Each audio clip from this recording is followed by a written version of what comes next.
Hi, hello, and welcome to FFPC Insider Access for July 16th, 2026. My name is Eric Balkman. Connect with me on the X at Eric Balkman. You may know me from the High Stakes Fantasy Football Hour, HSFF Hour, Extra Reps, the Road of His High Stakes Lowdown, and of course the FFPC, the Fantasy Football Players Championship. Once again, I want to remind everybody, if you are looking to put some of this actionable advice that you'll get tonight to good use, check out the Fantasy Football Players Championship.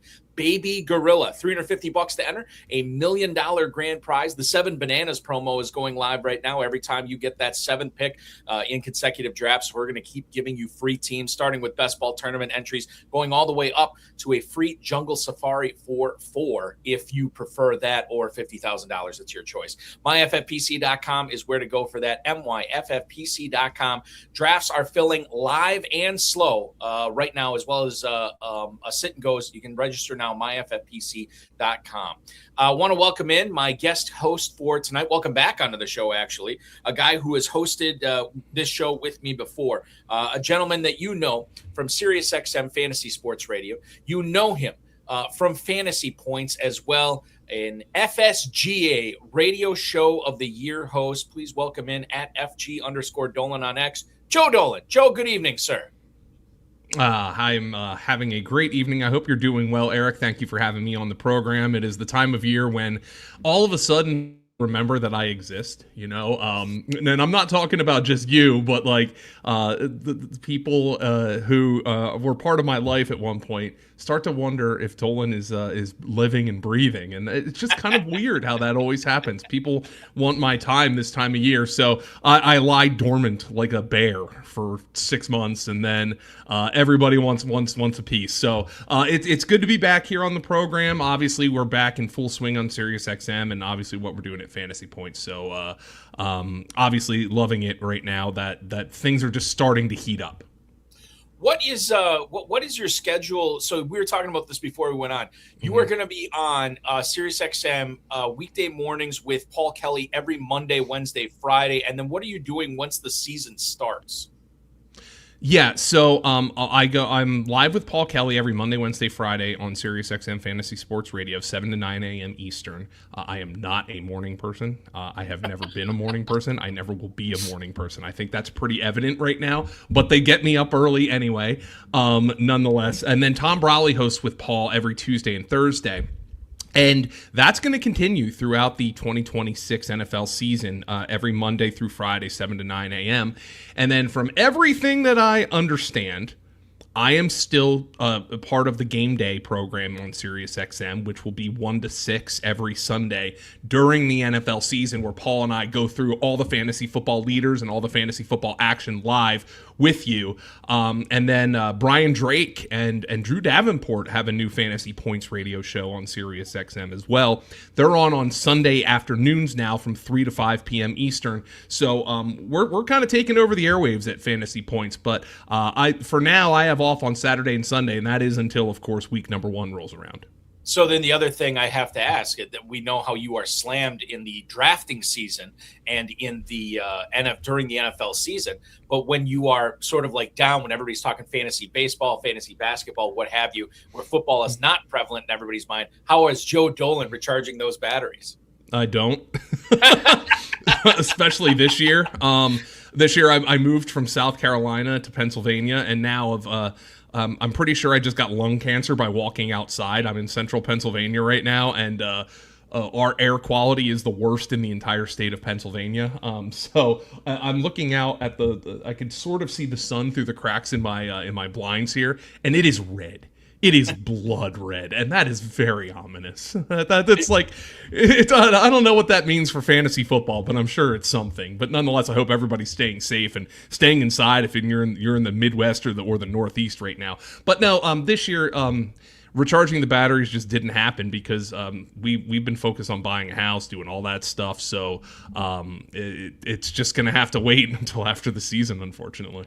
Yeah, and I would say, too, like, I mean, you guys are absolutely crushing it at Fantasy Points right now with everything going on with John and Graham. And, I mean, everybody there is doing such an excellent job. Obviously, you as well. And I feel like, while the NFL season is basically 4 or 5 months, it's running the things that you guys do at Fantasy Points, including that data suite, that takes up a lot of time, and it's a year-round labor of love.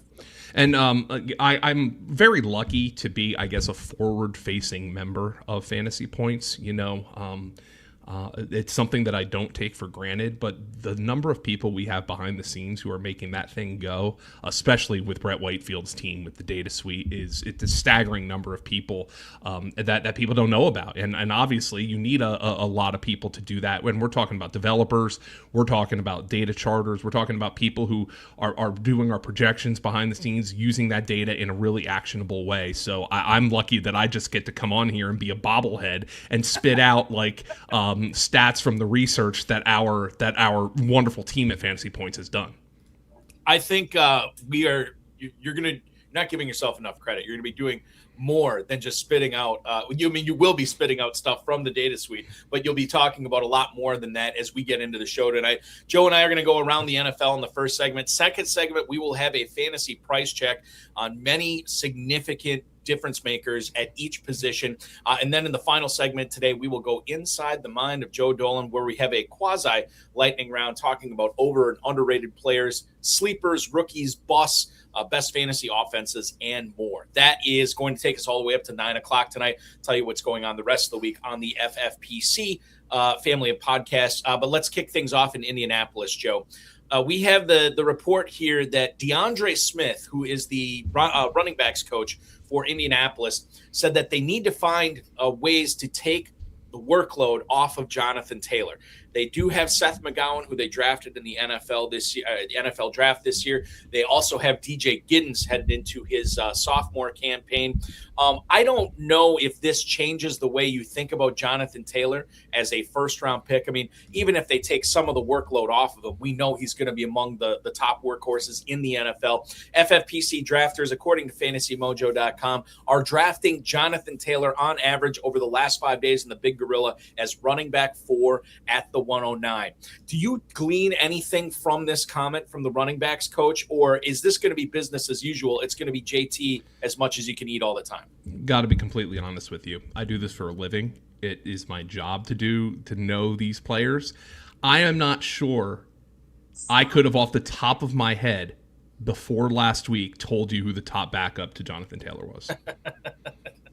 You've got do we know now yet? No, I don't Joe? think we do know. DJ Giddens, and then the fairy tale of Indianapolis, Seth McGowan behind over there. So this does nothing to me. Now, I think you can make an argument, a pretty easy argument that actually it's a very easy argument that Christian McCaffrey's ceiling is higher than that of Jonathan Taylor, and then I think FFPC drafters would agree with that.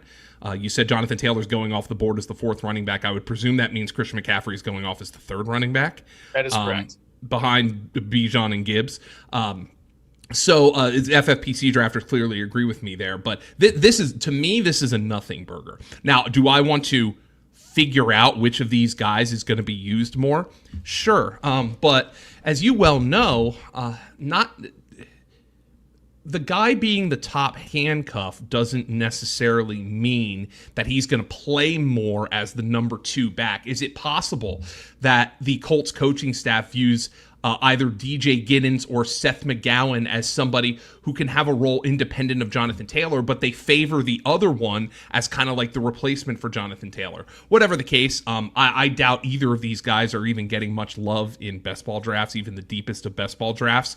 It's a camp battle to watch, but it doesn't change how I feel about Jonathan Taylor. I agree with FFPC drafters that Jonathan Taylor is the RB4. I like Jonathan Taylor quite a bit this year, but even if one of these guys blows up in camp, I don't think that's going to necessarily change my opinion of Jonathan Taylor, whereas I would knock him down to RB5 or RB6. I think he's pretty clearly locked into let's call him RB 3.5 right now. He's pretty clearly locked into that for me.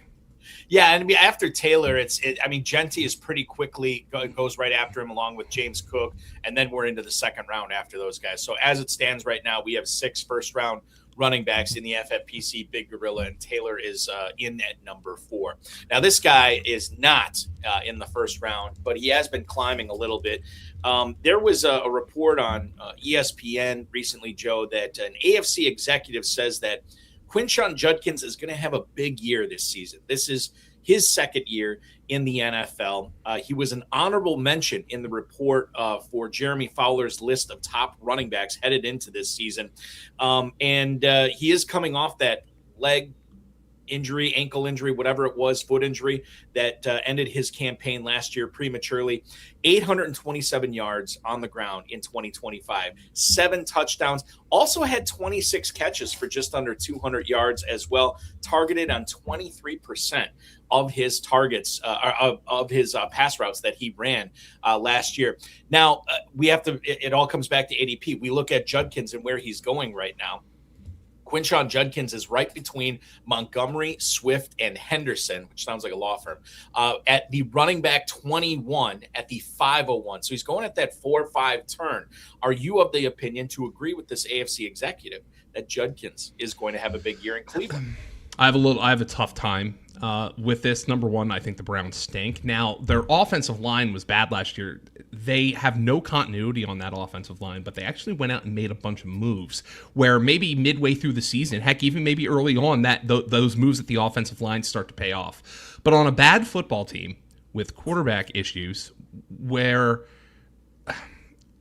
he's coming off of this serious injury, I almost view him as like a lesser version of Cam Skattebo right now. And Skattebo, I think, is going ahead of him in these formats. And those names that you said around him, that you said, David Montgomery, DeAndre Swift, and TreVeyon Henderson. I very much like David Montgomery more than Quinshon Judkins this year. That's a pick that I would make over Quinshon Judkins. Like, if I had that choice 10 times, I'd probably make it like 8-2, something like that. DeAndre Swift and Quinshon Judkins, I think that's more of a 50-50, but I definitely prefer Quinshon Judkins to TreVeyon Henderson. Scares the bejesus out of me because I know what TreVeyon Henderson's upside theoretically looks like, but at the end of last season, when they're on the road to the Super Bowl, they decided that Ramondre Stevenson was going to be their bell cow. That could change this offseason, but I do have concerns about TreVeyon Henderson.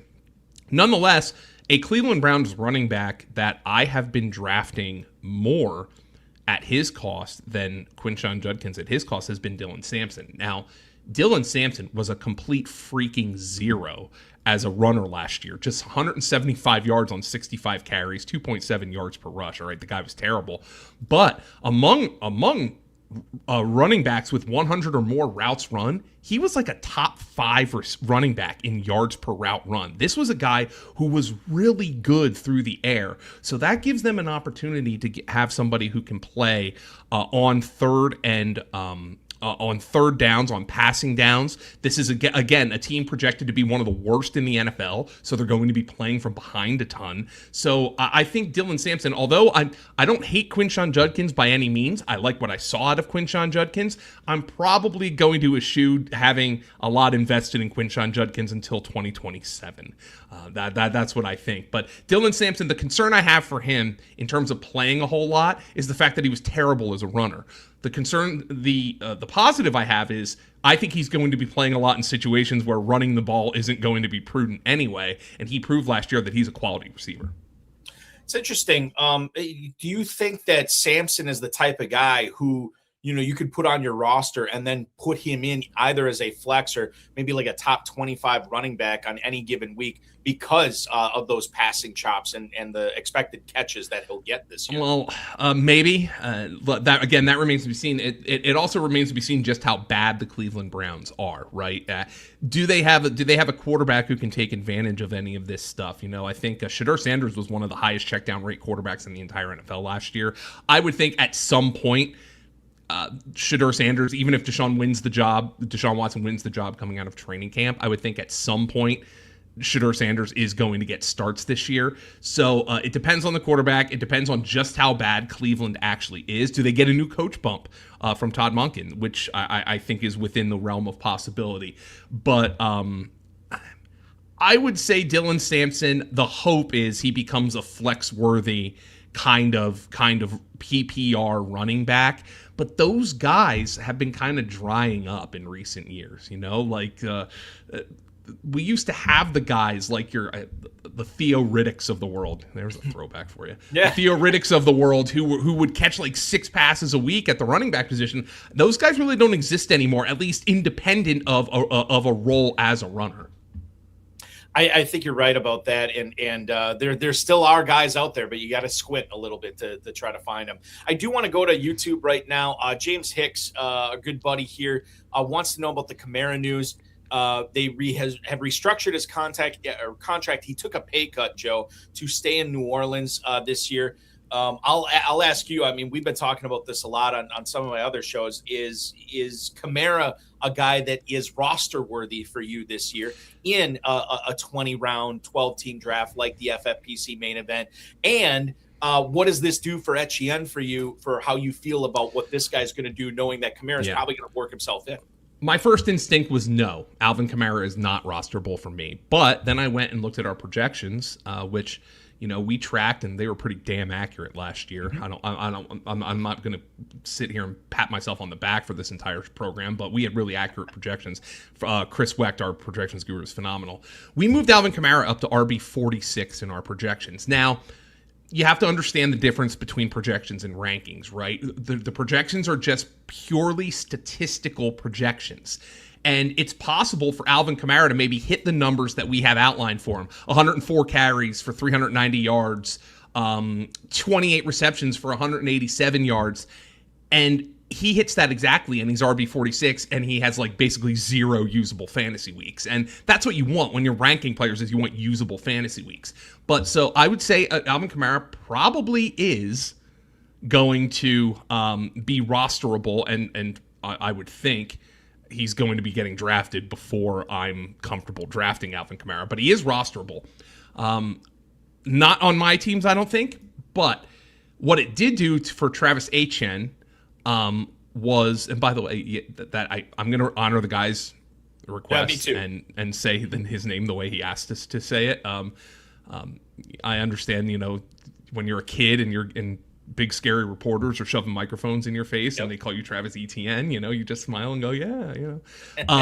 But Travis Etienne, what this did was this took him from a guy I was kind of fading, let's say a yellow card player, almost to a red card player, where I'm like, I really don't know what I want to do with him.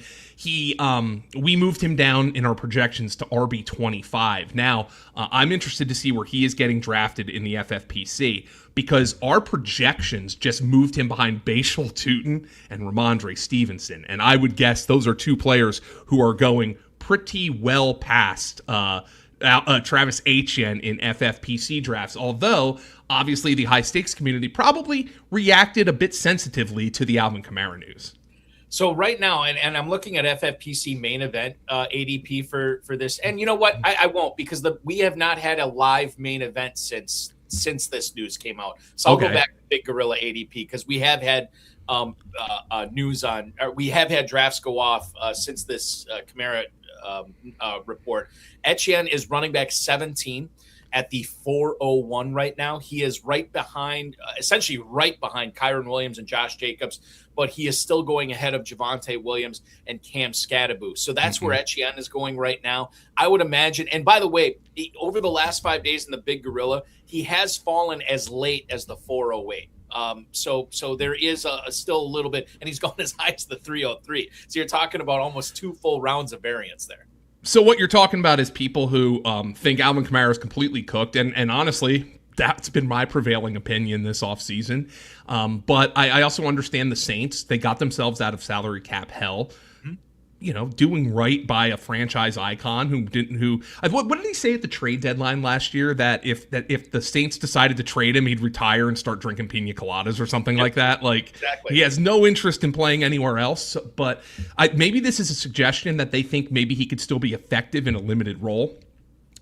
And somebody who remains bullish on Travis Etienne would be somebody who thinks, you know what, this Saints offense, what we saw last year with Tyler Shuck and Kellen Moore, this is real. This is going to be an offense that's going to look better with the addition of Jordan Tyson, with the offensive line getting a year more experience, with Shuck having an offseason in the system. And then you put that in line with what they paid Travis Etienne on the open market, and you're like, this is a player they clearly believe in.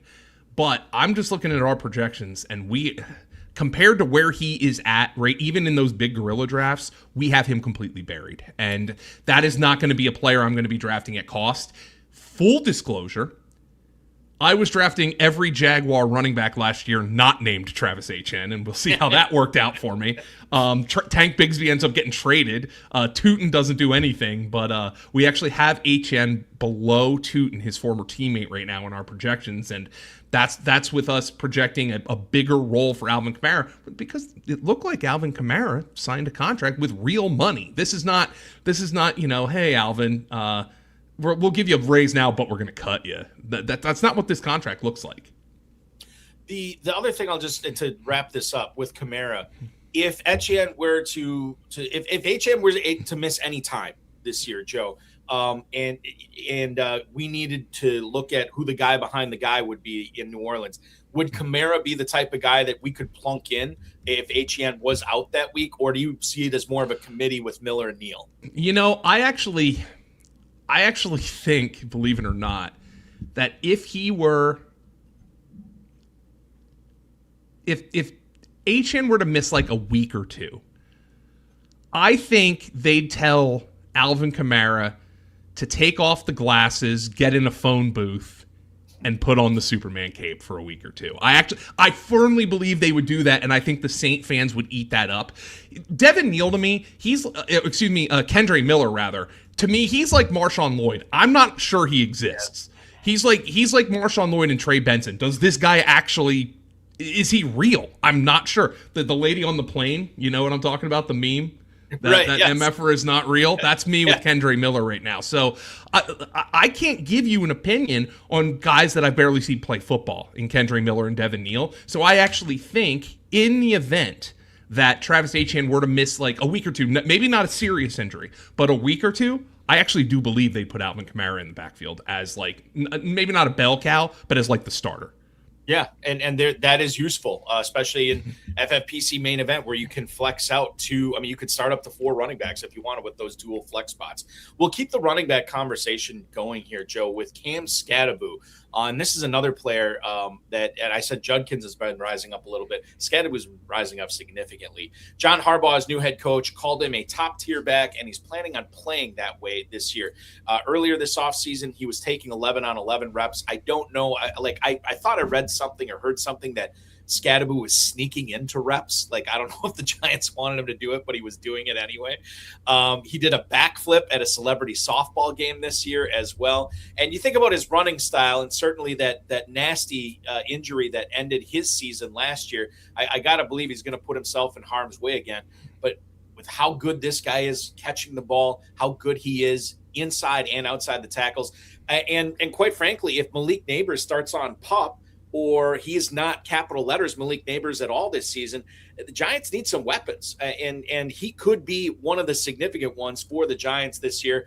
I'll tell you right now, in the Big Gorilla over the last 5 days, you're looking at Cam Skattebo going off as running back 19 at the 404, right behind Etienne, right behind Javonte Williams, significantly ahead of that other glut, that Montgomery, Judkins, Swift, Henderson area. What do you make of Skattebo this season? The hype is rising, Joe. Are you buying into it? I'm buying in would be strong, but I'm fine with him at ADP. This was somebody who was producing like an RB1 when in that very brief stretch before he broke his leg in Philadelphia. The thing about Skattebo is I just don't trust him to protect his body, and is that for our game, is that a good thing, at least in the short term? I've taken to calling him the lobster this offseason because he has a nervous system that functions as like a brain, but I don't think lobsters can feel pain or think, and I kind of view Cam Skattebo the same way. I know PETA will probably be yelling at me about that, but I think lobsters can sense that they should be in pain, but I don't know if they feel pain the way we think of pain, and I think Cam Skattebo is the exact same way. And lobsters don't have brains. in the way that we think of a brain. They just kind of are instinctive, and I think that's what Cam Skattebo is as well. But I'm more into Skattebo at his ADP than I am Judkins. I just thought I think his role is probably a little bit more complete. If you want to look on the downside, maybe you make an argument that the Giants could be just as bad as the Browns. I don't buy that. I actually think the Giants have some talent on their roster. Their defense has obviously great talent at the pass rusher position.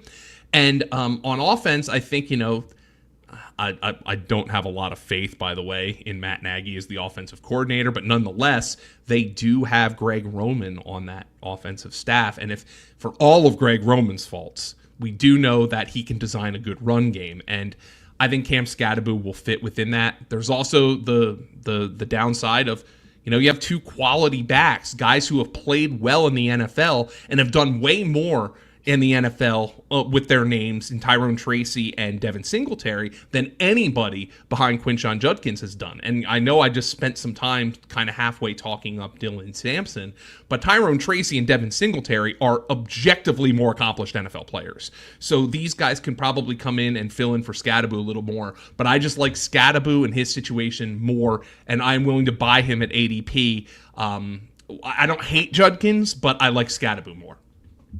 Skattebo is going a little bit higher in the FFPC Player 1 game, running back 18, still right around that 3-4 turn. Player 1, something that we introduced this year to tell you all viewers about this. It's you versus 11 smart FFPC computer players, essentially. You can win money, you can win free entries in the main event and in the Big Gorilla. 3 different speeds that you could go slow, medium, and fast. Play FFPC Player 1 today. You can use it as a mock draft. You can use it as a tool to win money.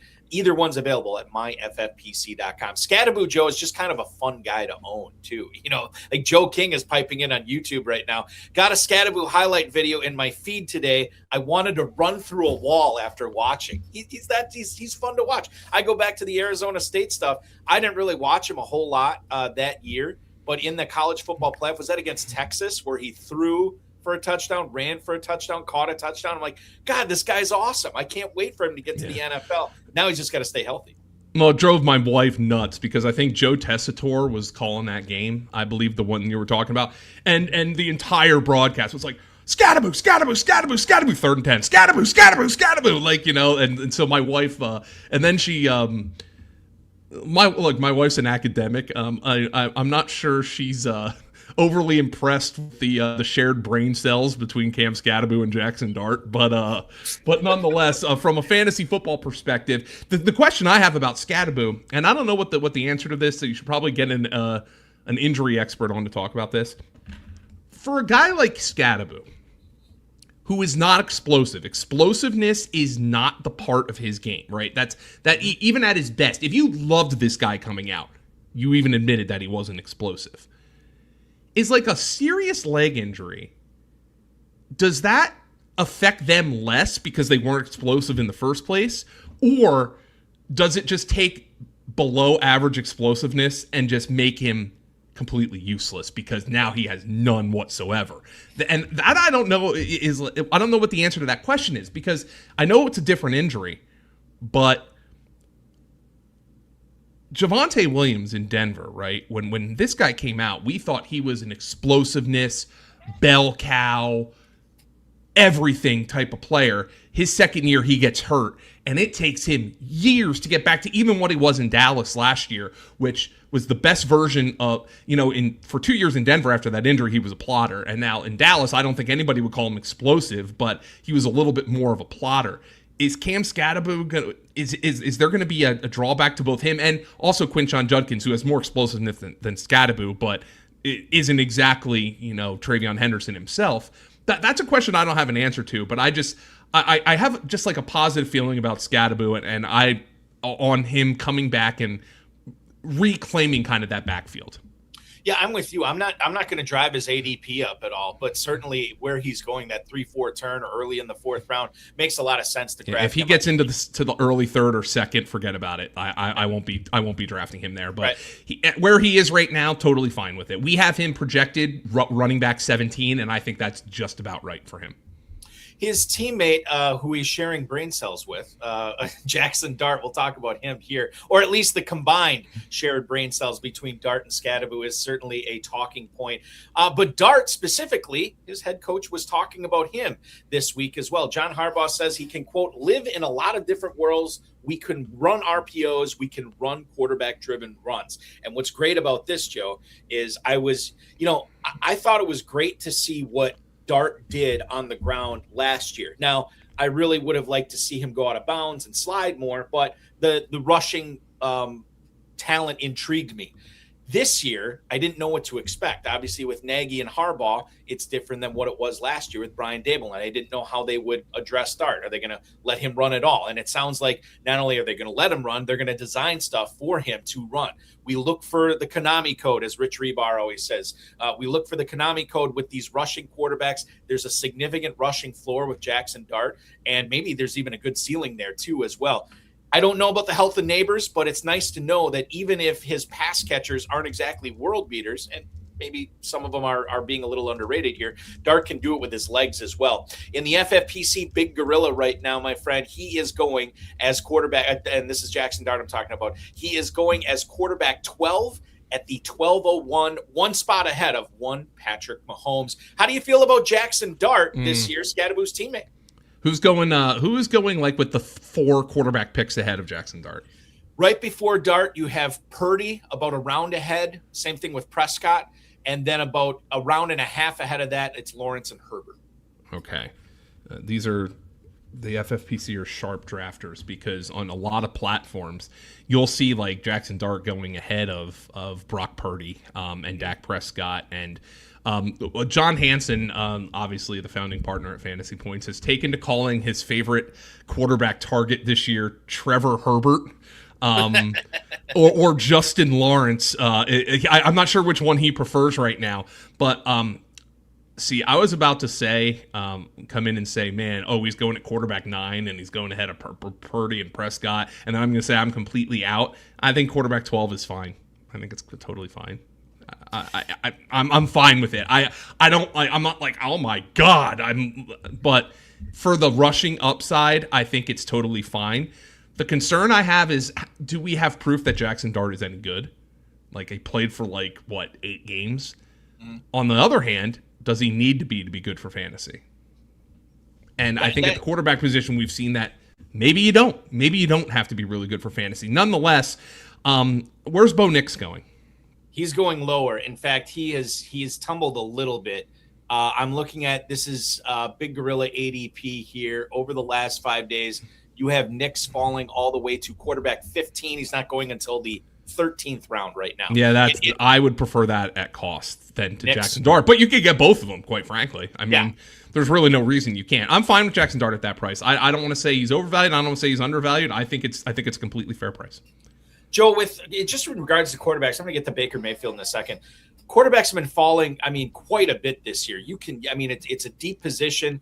Some of the players I'd met, so Josh Allen in the Big Gorilla not being selected on average until the 4th round. Lamar Jackson is the quarterback 2. He's not going until the end of the 6th round. You can technically get a top 12 quarterback right now in the 12th round. How do you feel, and how would you be handling quarterbacks in drafts this year? Would you be zigging when people are zagging to get one of these elite guys, or are you fine with waiting and grabbing a couple of these guys in the 10 to 15 range? Yeah, I actually my first instinct is just buy in the 10 to 15 range. There's guys there that I'm calling the mobile middle class. Trevor Lawrence, Justin Herbert, these guys are in contention to run for 300, 400 yards, right? Trevor Lawrence, I think, had an outsized number. I think he had 8 rushing touchdowns last year. I don't expect that to happen again. Caleb Williams can run. Obviously, Jaxson Dart can run. Bo Nix can run. Tyler Shuck has underrated mobility. Kyler Murray obviously can run, and he's going later. So my instinct for these quote-unquote cheat code quarterbacks is just let me just wait, And even if you don't like the cheat code, well, Matthew Stafford and Jared Goff are going off the board in the double-digit round. So my first instinct is that. But I had a discussion with Drew Davenport on on our program on the Fantasy Points YouTube channel, we just dropped an auction draft strategy video. And obviously that's geared to auctions, but I think you can apply it to normal drafts. What if the answer to all of these, like, these consternations about personnel changes, the consternations about 12 personnel and 13 personnel. Ryan Heath at Fantasy Points did an article where he examined the death of fantasy wide receiver twos. Why is that happening? What if the answer is just to draft Josh Allen? And then in a place like the FFPC, obviously, where you have to advance through the weeks, and you need to have that unique ceiling. Well, look at Josh Allen. As Scott Barrett pointed out, over the last 3 seasons, his 7 best games, he averages roughly 42 fantasy points per game. Jesus. That's 7 fantasy points per game more than Lamar Jackson's 7 best games. Over the last 6 seasons, he's finished as the quarterback 1 4 times and the quarterback 2 twice. Never lower. Never lower. So, I think it's all well and good when we're sitting in a room. And obviously FFPC drafters are smart guys. I do FFPC drafts every year. Tom Brawley and I do a couple of teams every year together. And sometimes I love it. Oh, we're sitting there and we're like, oh, let's just wait on quarterback. Oh, we'll get Dak later. We'll get Justin Herbert later. We'll get Purdy later. And then you're like, yeah. And then you get to week 13 and you need to win to get into the next round. And Josh Allen is staring across from you. And you're like, there's 35 points right there. So, I think Josh Allen could be in FFPC, especially a guy who gives you that you can't win, you can't advance without him kind of ceiling. Maybe that's the answer. So I won't mind drafting Josh Allen if the price is right. The price has to be right. But I would say 90% of my drafts, I'm going to chicken out and I'm going to do just the same thing as I typically always do and focus on that middle class of quarterbacks, which is so deep this year. Yeah, and that's typically how I do it too. Although I will say, after hearing you talk about Josh Allen, everything that Scott and Ryan have said and researched, I do think there is some value into taking him in the 4th round in a managed format. For sure. Where you have to set your lineup every week. Whereas, if you take Dart and Mahomes or Stafford and Nix or, Goff and Kyler Murray, there's a very real possibility that you end up starting the wrong guy, on any given week. Right. You play it that way. And you don't have to worry about that with Josh Allen. And so it takes a decision out of your hands. I think for a lot of weeks in the FFPC, now I think most people, because the FFPC benchers are so deep, will carry 2 quarterbacks, but especially because you can run into the problem of not being able to get one off the waiver wire when your starter's on. Josh Allen's on bye in week 7 this year, so you need one then. But I think when you're drafting a Bo Nix plus a Tyler Shuck, let's just say that's your combination, I think your hope is when you do that one of those guys becomes unassailable. One of those guys, starting him becomes self-evident. But I would say it works out that way very little bit of the time. Ever since, people started identifying, Lamar Jackson's MVP year, he was so cheap for fantasy. Jalen Hurts' first season for fantasy, he was so cheap, getting drafted at the back end of the top 12. Maybe Jaxson Dart's that guy. But I think we've gotten a lot smarter about pricing quarterbacks right now, and you can see the kind of the foibles of the guys who are going in the mid to later rounds. Well, to that end, talking about pricing quarterbacks here, I think this price is wrong on Baker Mayfield, and I'm going to tell you why in a second. Rick Stroud from the Tampa Bay Times quoted a piece in an upcoming episode of the Netflix show Quarterback that Baker Mayfield said last year, from week 2 through the rest of the season, he was playing with a sprained MCL and a sprained PCL. He also got a biceps contusion in his throwing arm and had a shoulder injury in his non-throwing arm. Now, while I'd like to say, that's probably the reason that the Buccaneers were so bad offensively last year, I think that's just one reason, Joe. I think not only was Mayfield hurt, offensive line was decimated in Tampa. Godwin went down. Egbuka went from being a world beater to then he gets that leg injury, and he just has to hobble his way through the rest of the season, not to mention what Bucky Irving went through last year. This is a Baker Mayfield question as much as a Buccaneers question for you. I feel like the Buccaneers are being depressed in drafts right now because of how it ended up last year. Recency bias is something that plagues us all, even FFPC high stakes players.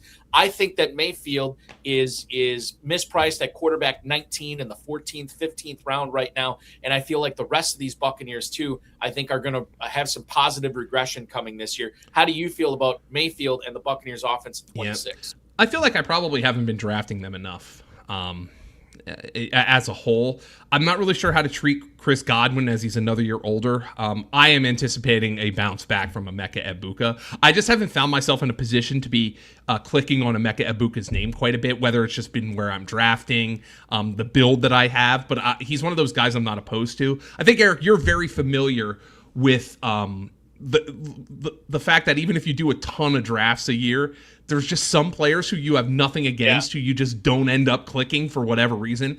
Egbuka has been one of those players for me this year, and I'm a little scared that I haven't been doing that. The one Buccaneer I have drafted an absolute metric ton of is Kenny Gainwell. Gainwell, too. I mean, so here's the thing with that Buccaneers backfield.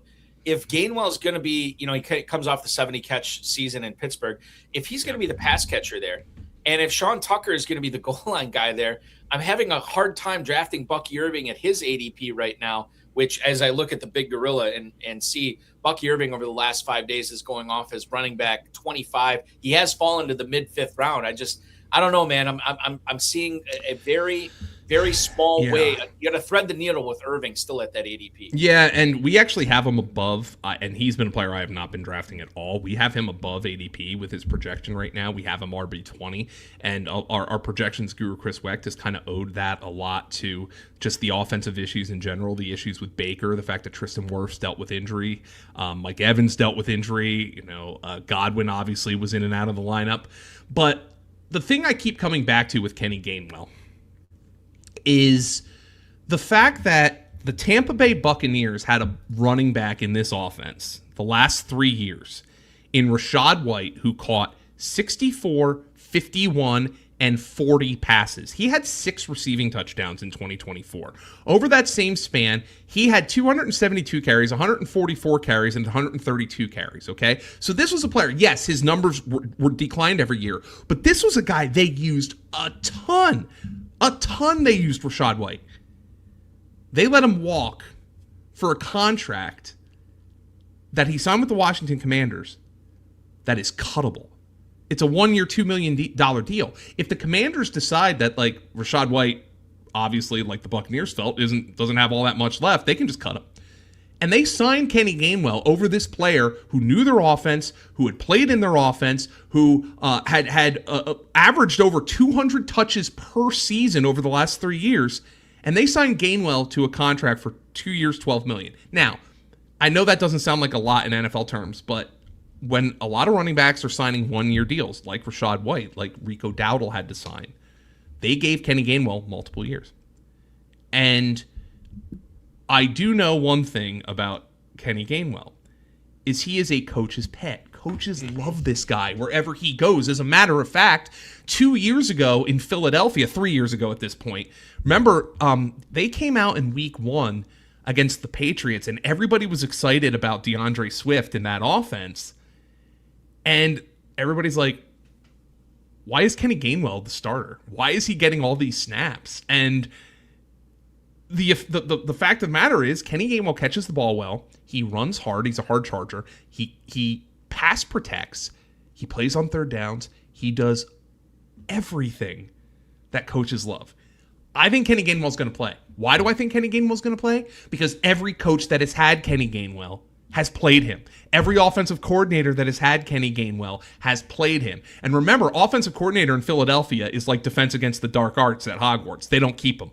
So whether they get fired, or they die, or they're promoted, and they run through those offensive coordinators. Yet every single one used Kenny Gainwell, maybe more than you thought they should use. Last year, he ends up in Pittsburgh, wins their team-voted MVP award. Now, if Kenny Gainwell's your team MVP, that probably says a lot about your team. But this is the kind of guy who coaches love. Todd Bowles is an old-school coach. He is a defensive-minded coach. if there's a guy on this team who's going to earn snaps by playing hard, it's going to be Kenny Gainwell. And I cannot in good faith draft Bucky Irving at cost when I know Kenny Gainwell is going to get so many of those high calorie touches. Gainwell has been climbing, but he's still significantly behind Irving. He's about 2.5 rounds behind Bucky Irving. Running back 32 at the 803 is where you can get Gainwell in the big. I don't want him to go too much higher than that. But that's still okay in my mind. That's still okay. Would you be, would you, if he climbed up to the Ramondre Stevenson, Jonathan Brooks tier, would you be taking him there? Well, I'm not taking Jonathan Brooks at the Jonathan Brooks tier, so I'm not. I hate to say this because it makes me sound so square, but I'm a Chuba Hubbard guy this year. It's a green beans and peas pick, man. It's put them on your plate, get your roughage, get your vitamin C or vitamin whatever vitamins in vegetables, and get your fiber, and it'll fill you up even though you probably want a cheeseburger. That's what Chuba Hubbard is this year. Kenny Gainwell, I think once you get into like the 7th round, that starts to get a little precarious because ultimately, even though he was the Steelers MVP last year, Kenny Gainwell has proven, in as much as coaches love him, that he is not a full-time running back. He just cannot do it. That is not his game, and I don't think he ever will be. So I think once you get into like the 7th round, you're drafting a old school like satellite back who you want to put in your flex play a little bit too early, in my opinion. I think he's kind of at ceiling right now. Whereas on the other hand, even though I'm not drafting Bucky Irving at ADP, we do have a year of Bucky Irving being a bell cow, which we don't have from Kenny Gainwell. Yeah, which is true. Something that we'll be following. I think I've already been following those two guys in ADP more so than a lot of other running backs because I think it's fascinating the way that Gainwell has been rising and Irving's been falling. Those guys both have NFL teams right now in Tampa, right? One guy who does not have a current NFL team, Joe, is Stefon Diggs, who, according to Jeremy Fowler, at least 5 teams have been checking in on him as his availability is still out there and he is unsigned. It'd be nice if we could get him on a team ASAP so we knew how to draft not only Diggs, but the players and the other pass catchers on his new team.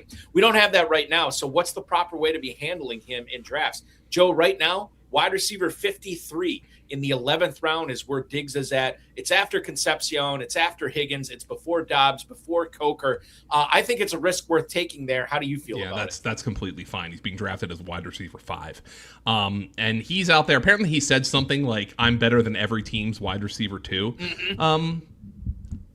Honestly, I'm not sure that's that far-fetched for Stefon Diggs. Like, obviously, I don't think he's washed. Look, this is a guy who ran a route on fewer than 70% of the Patriots dropbacks last year. Now, Drake May led the NFL. I think he was either first or second in the NFL in dropbacks. So Stefon Diggs still ran a lot of routes. But he put up over 1,000-yard season while effectively playing in a part-time role. Okay, that's a pretty damn effective player. And I don't think any team at this point who wants to sign Stefon Diggs is going to sit there and say, oh, we need him to go for 1,100 yards. You're probably being delusional. I think a team that signs Stefon Diggs is like, can he give me 60 for 800 and 6 touchdowns? Can he give me 50 for 750 and 5 touchdowns? That would be pretty good. I'd like that if I'm a team, and I'll take that on my roster at this point. Again, he was a player I was out on last year. He proved me wrong. I would think at his current cost, risk worth taking. Obviously, he could end up anywhere.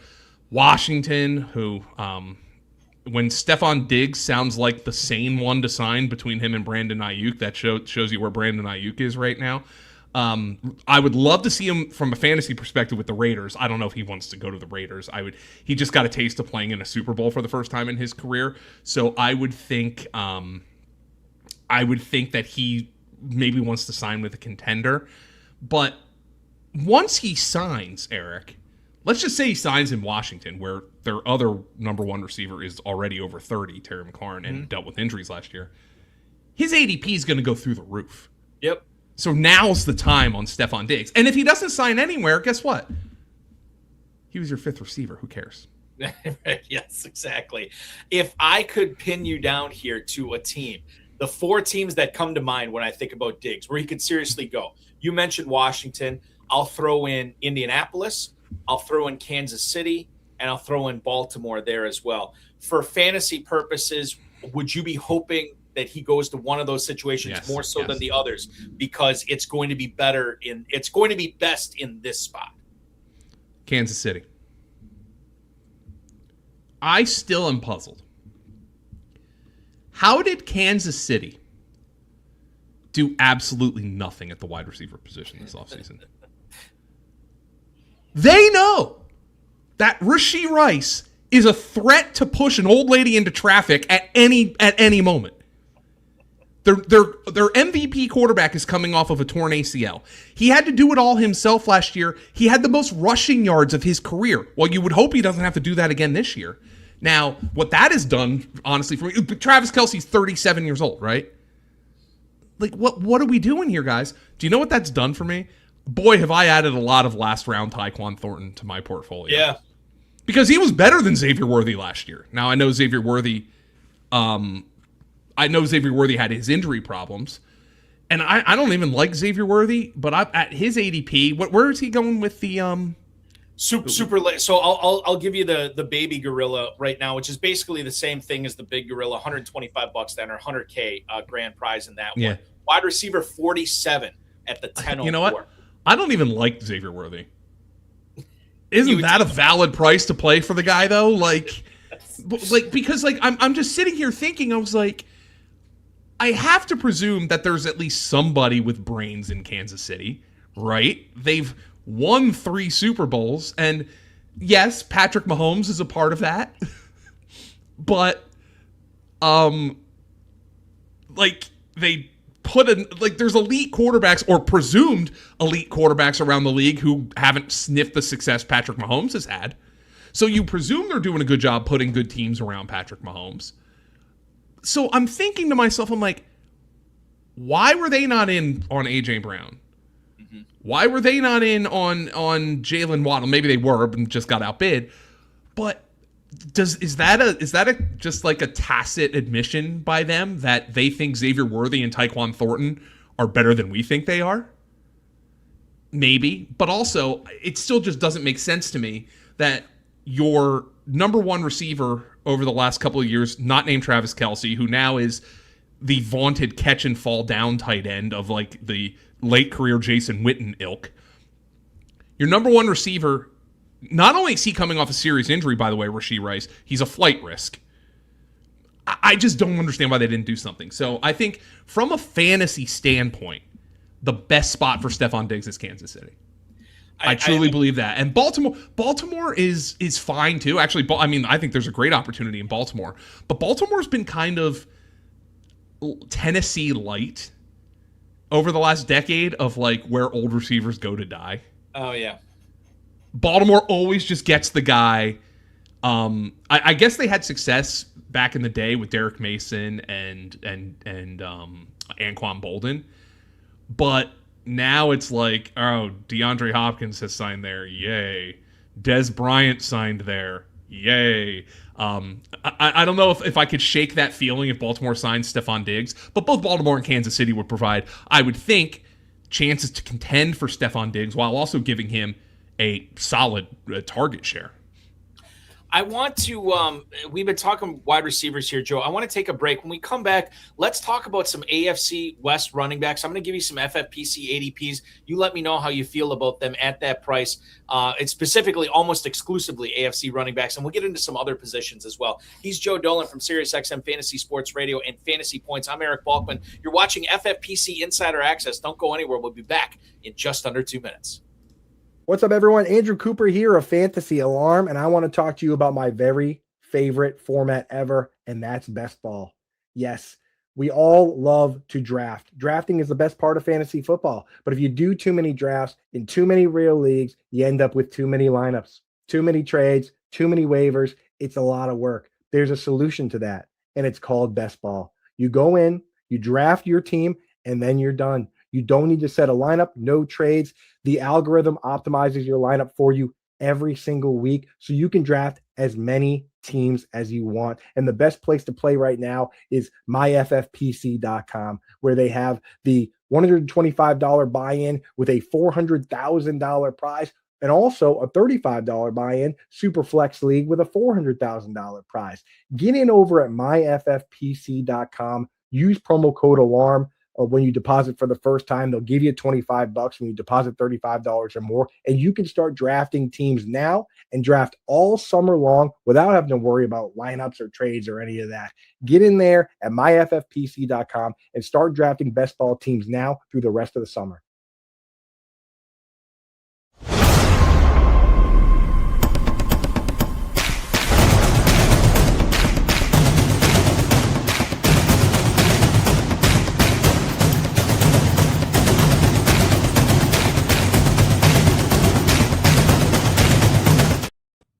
Great stuff there from Andrew Cooper from Fantasy Alarm. Don't forget the FFPC Best Ball Tournament, just $125 to enter. We added $100,000 onto that grand prize this year. It was $300K in 2025. It's $400,000 this year. And even if you don't win it, you come in second place, you still get $100,000.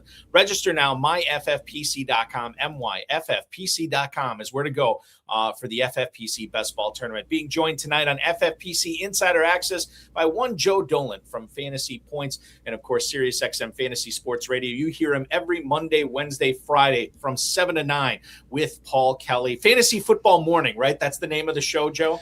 Fantasy Football Morning presented by Fantasy Points is the presented official by Fantasy name of the Points. program. I see. I forgot the most crucial part of that title. This is why you're a professional. We're going to check into that professional mind of yours right now. I want to do a fantasy price check for you and how you feel about these guys at their current ADP. I'll use FFPC Big Gorilla.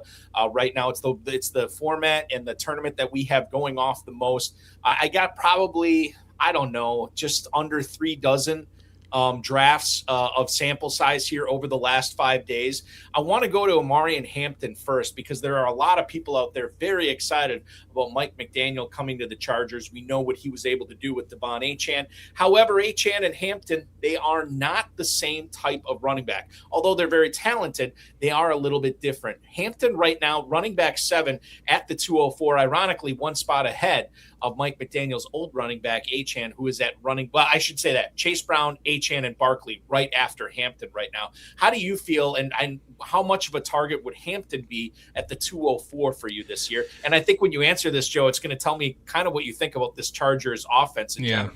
I say fade a Mike McDaniel running back at your own peril. Now, I do know a lot of people in the best ball streets are Keaton Mitchell bros, and I can see people drafting Keaton Mitchell, and I can understand that as well, given the kind of profile that Devon Achane has had success with. But nonetheless, Omarion Hampton, first round tape, first round pedigree, unfortunately just finally got like the chance to play a big role when Najee Harris got hurt and then got hurt himself. And we never really got to see the best of Omarion Hampton. And last year, quite frankly, I don't know if we were ever going to see the best of Omarion Hampton with the just awful BS luck that the Chargers offensive line had. Believe me, I like to poke fun at like the Justin Herbert hype as much as the next guy. There's always a quarterback in the NFL that like the cognoscenti has fallen in love with who hasn't actually accomplished anything in terms of like team accolades. But Justin Herbert is far, far, far more accomplished and more talented than anybody that Mike McDaniel worked with the Miami Dolphins. And that's going to open up this entire offense, I think. And Omarion Hampton, if this is a top 5 offense in the NFL, I'm not sure I would be that shocked. They do have talent at wide receiver if you squint. Obviously, I know Ladd McConkey had a very disappointing year last year, but we have guys on staff who are high on Quinshon Judkins and like what he was able to do last year. So I think I'm in on Omarion Hampton. I wouldn't say he's one of my favorite picks in the second round, but I'm not outright fading him. I actually kind of consider him in that kind of a Mecca Egbuka, not just because they're both second year players, but because the fact that I'm not against clicking on his name. I just haven't found myself doing it a lot just because of where I've drawn picks or the builds that I've had. It just hasn't been happening. Maybe I get somebody just likes him more than I do and picks him earlier. Yeah, I'm not sure. I don't have Quinshon Judkins on the show sheet, but as long as we're talking Chargers, I'll bring him up right now because I know, as you just mentioned, some of your colleagues are high on. I know Brett Whitefield loves Quinshon Judkins this year. But how does Joe Dolan specifically handle Quinshon Judkins when he is climbing the FFPC Big Gorilla draft board? Right now, over the last 5 days, he's all the way into the top 40 now, Joe. Wide receiver 39, knocking on the door in the 7th round. Oh, man. Quinshon Judkins, where do we have him projected at wide receiver 42, so that's not that outrageous of a projection for Quinshon Judkins to get him into wide receiver 39, because now look at some of the guys who we have ahead of him that I wonder if they're behind him on the FFPC ADP. Josh Downs, I'm guessing, is behind Quinshon Judkins. We have Josh Downs one spot ahead. Yeah, he is. I'm sure he's behind. He's got to be. I don't even see him on here. He is behind. He is behind Johnston. Yes. Okay, where's he going? Josh Downs is 8-12, wide receiver 42. Okay, all right, that's fair. We have Wan'Dale Robinson ahead of Quinshon Judkins. It just feels like nobody wants to draft Wan'Dale Robinson. He is 904, wide receiver 44. Yeah, I like that pick as well. Jordan Addison, I think I prefer Quinshon Judkins and Jordan Addison. Alec Pierce, I'm not really sure what to think about Alec Pierce right now. He signed a $100 million contract this offseason, but he had a procedure. Obviously, he's a guy who big plays are a huge part of what he does. Let me just say this. Not everything needs to be a hot take. I think Quinshon Judkins fine at wide receiver 39. I don't know how much higher he can go and me say that about him, though. But I feel like the FFPC drafters have kind of identified the right spot. He might be one of those guys, too, where I feel much more comfortable drafting him in best ball rather than playing roulette with him every week, where some weeks he's 2 for 25, some weeks he's 6 for 87 and 2 touchdowns, you know what I mean? Or 6 for 117 and 2 touchdowns. Yeah. Seems to be his milieu, as it were, when it comes to how he puts up numbers. But Johnston's an interesting guy. We'll be watching him going forward. Back to the running backs here. Ashton Jeanty is another guy that it seems like high-stakes players have become more and more comfortable with as the last month or two has gone on. Comfortably in the first round, Joe. I mentioned at the top of the program, right behind Jonathan Taylor. He's at the 110 at running back 5 right now. And if you look at what his numbers were last year, when you consider what you think he did in your mind, at least I'm speaking for me specifically, when I think about what he did in my mind, and then I look at the numbers, I'm like, you know what? Not only was he not that bad, he was actually really good when you consider the offensive line that was in front of him. I'm pretty bullish on Jeanty in year 2. Yeah, so this is where is a perfect example of the fantasy player getting smarter year over year than they were just even like 5 to 10 years ago.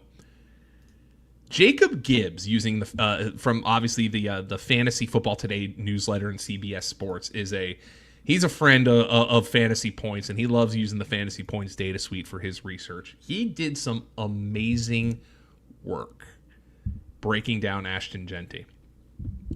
Here are the stats for Ashton Jeanty. Number 1, among 115 running backs with 250 rushes in a season over the last 13 seasons, Ashton Jeanty was 115th in yards before contact, before rush, dead last. Okay, now, can that mean Ashton Jeanty is so patient that it's a detriment? Sure it can. I'm not 100% sure of it myself, but I think you and I would both agree that on the surface that sounds like a Raiders offense and a Raiders offensive line stat. Okay, so frame what I'm about to say through that lens on Ashton Jeanty. That among like basically every running back in the Twitter era, he is dead last among running backs in yards before contact per rush. And just one season, obviously, but his season was dead last of those. Here are the numbers from Fantasy Points data last year on Ashton Jeanty when he got 1 yard before being contacted. On runs with 1 yard before contact last year, Bijan Robinson averaged 6.8 yards per carry. Ashton Jeanty averaged 6.78. Wow. On runs with 1 yard before first contact, Bijan Robinson had a 71% success rate.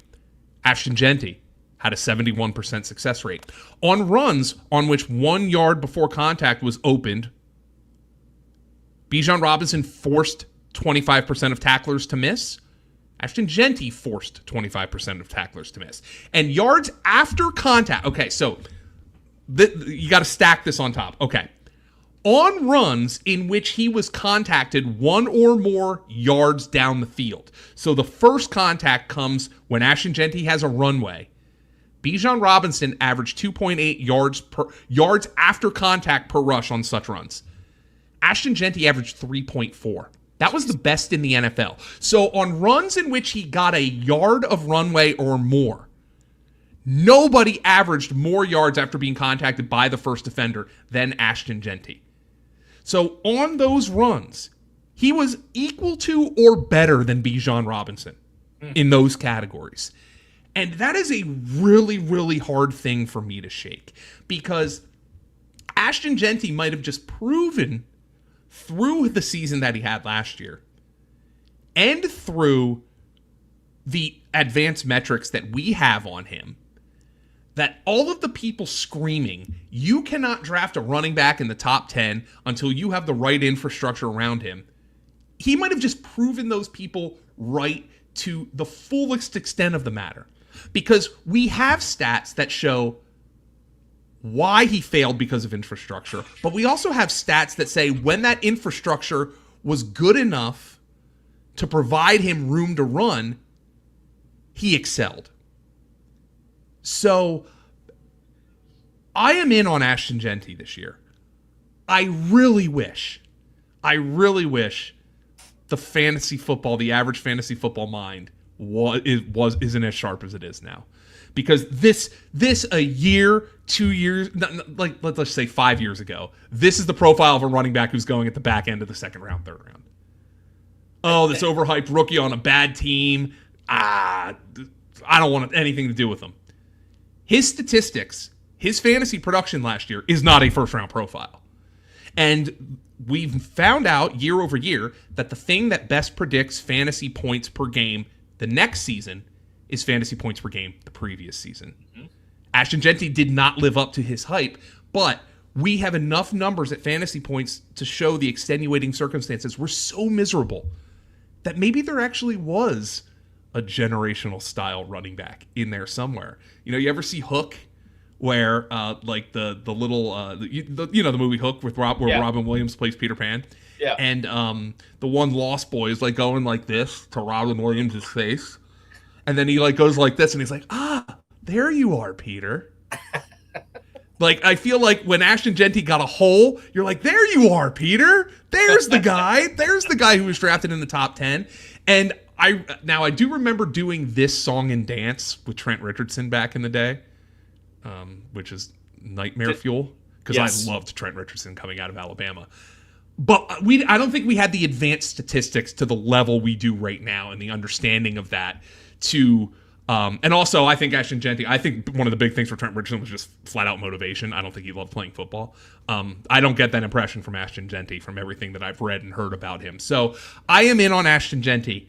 I understand why people are not, though, if they don't like paying this particular price for him. Because again, statistically, this is not a first round profile.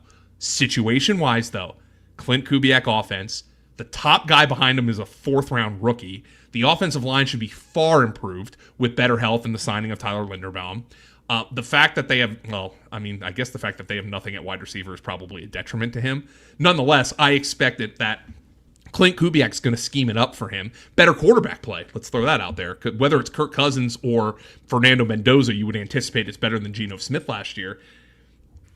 I mean, addition by subtraction, Chip Kelly is one of the biggest charlatans in the history of the NFL.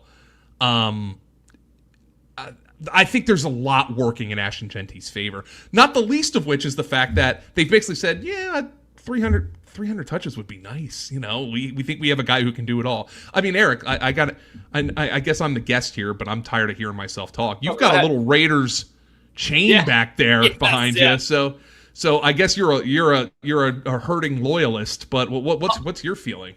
Okay, so just to explain the chain, it's a joke with a high stakes player who my Friday night co-host Farrell Elliott is a massive Raiders fan, and so when we made a trip out to Las Vegas for the FFPC live events, one of the high stakes players got me that chain, and every time we talk Raiders on the show with Farrell, I put the Raiders chain on. Now I will say this with Jeanty, number one, those numbers blew me away. I did not realize how close they were aligned with Bijan Robinson's from last year. I was already in on Jeanty. I think he makes a lot of sense at the end of the first round. But here's an unfair question that I'll ask you, and maybe there's no correlation here, and if that's fine, then okay. But I'm asking you to put yourself in the minds of high-stakes players here. Do you feel, because of the year Jeanty had last year, and I'm talking strictly from a fantasy production statistical standpoint of what he actually did with yards, touchdowns, fantasy points, do you think that's why a guy like Jeremiyah Love has now fallen to the third round this year? We can't take advantage of Jeanty, right? We can't take advantage of what this would have meant 5 years ago. But maybe what we can do is take advantage of Jeremiyah Love in the third round because of what Ashton Jeanty went through last year. And that's how people are unfairly penalizing Love right now. Yeah, so now I'm wondering if we've gotten to the point where Jeremiyah Love might actually start to enter my mindset. Where is he? What RB is he going off the board as if he's going in like the third round? 13. Right, we have him projected at RB 15 right now. He's behind Breece Hall and Josh Jacobs. I'm guessing both of those guys are after him on FFPC. Yes. Okay. So I would guess the top 12 that we have ahead of Jeremiyah Love are also the top 12 going ahead of him on FFPC. Gibbs, Robinson, Taylor, McCaffrey, Achane, Barkley, Cook, Jeanty, Henry, Walker, Brown, Hampton. Those are the 12 we have going in front of him. I believe that's right. Yes. In our projections. So my concern with Jeremiyah Love is the fact that James Conner and freaking Tyler Algier are still on this team.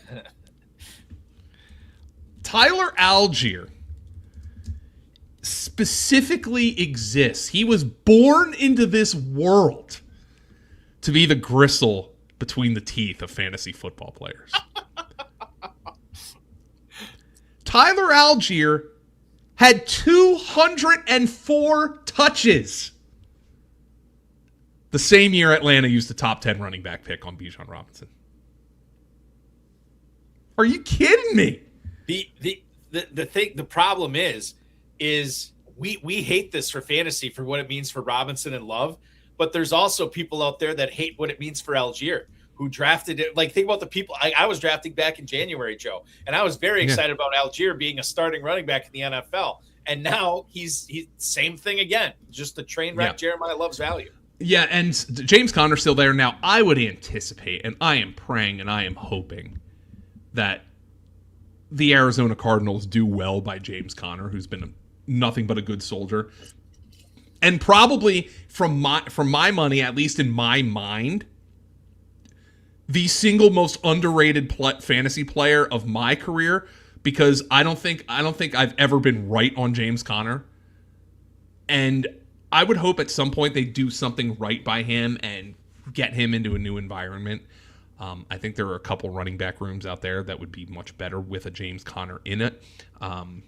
Just to pivot right now, like Minnesota, I think would probably be interested in a James Conner. I think a Detroit would be interested in a James Conner. As much as I would hate that for Jahmyr Gibbs, we've seen Jahmyr Gibbs break fantasy weeks with David Montgomery on the roster, so that it wouldn't be the biggest worst thing in the world. But getting back to Jeremiyah Love, I actually think, and probably because it would be too hard, it would be nearly impossible for the opposite to be true.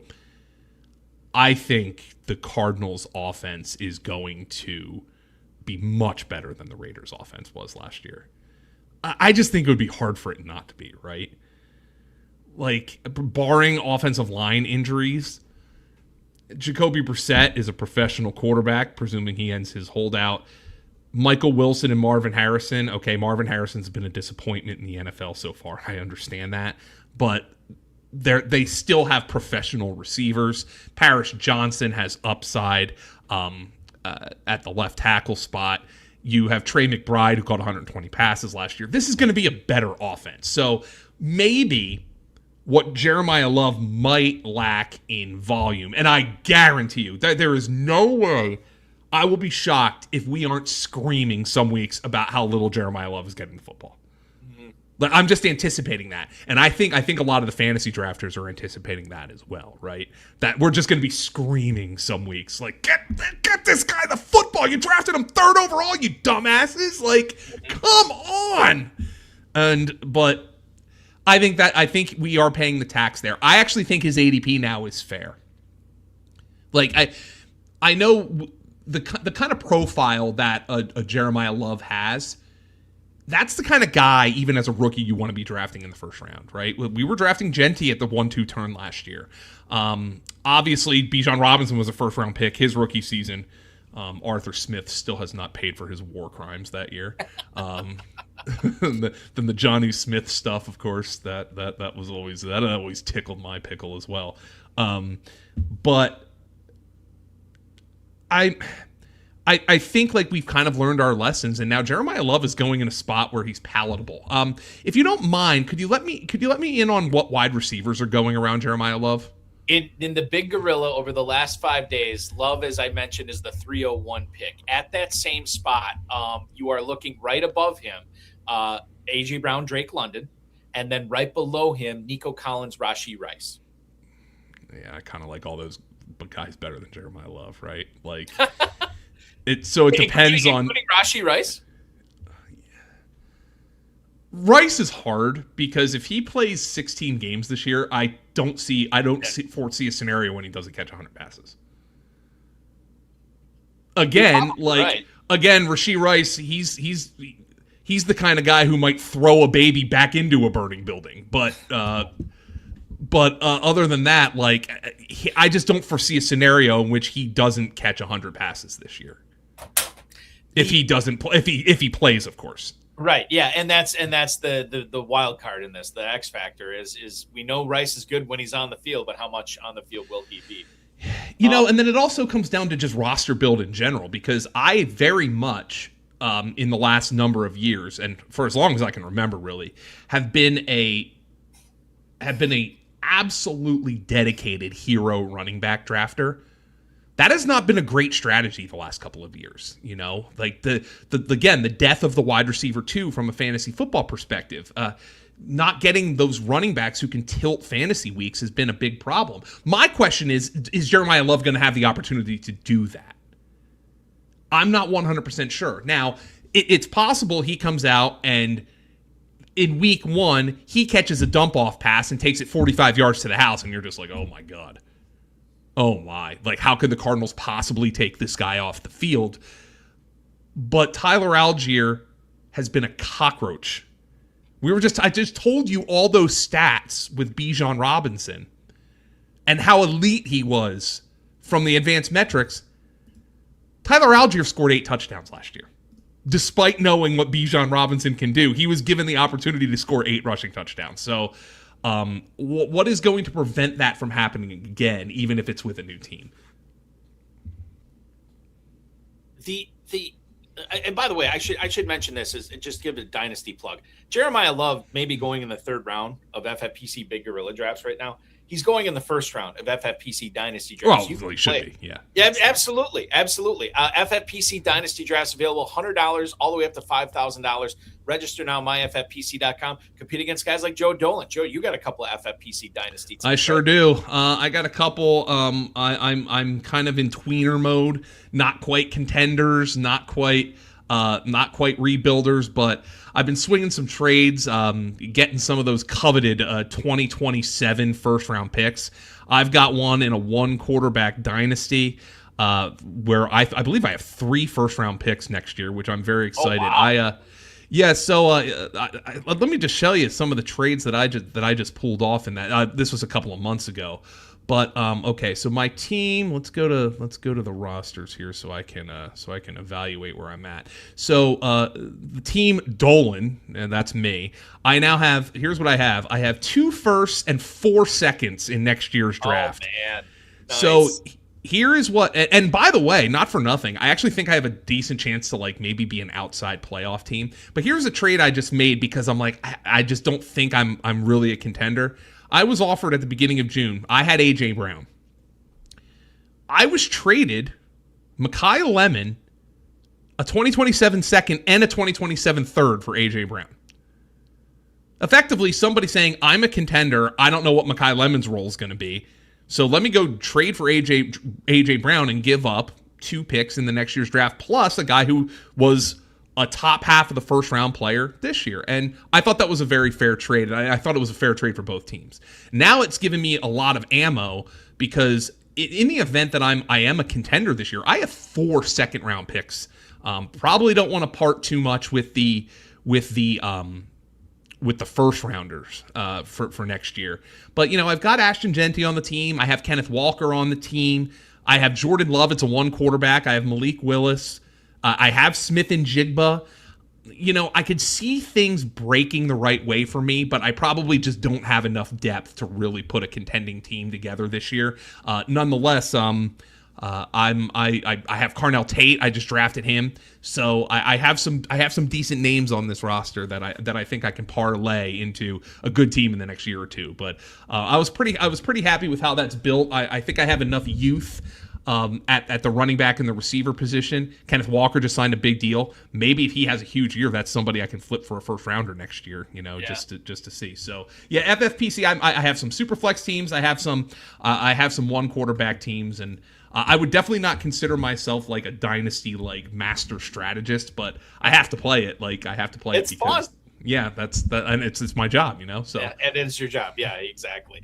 I want to go back to the AFC West and talk about the Broncos backfield. RJ Harvey is a guy, and somebody said this to me in one of my other shows the other night. He's like, has there ever been a second-year running back coming off a 12-touchdown season that has gotten more hate than RJ Harvey? And I had to scratch my head. I don't know if there is. Obviously they re-signed Dobbins, who got a pretty healthy deal in Denver. They utilize a day 3 pick on Jonah Coleman, who definitely has his share of truthers out there as well. Harvey and Dobbins going very, very close to each other in big gorilla drafts right now, Joe. And then you're looking at Coleman about 3.5, 4 rounds after those guys. But I specifically about Harvey, how do we make heads or tails out of what he did last year and how likely that is to replicate in 26? Oh boy. One of the things that I remember Sean Payton saying under Davis Webb, let me see if I can find my tweet that I had about it. First of all, let's talk about the positive with RJ Harvey that I know that is very important here, and it's something that you could obviously hang your hat on if you're an RJ Harvey bro.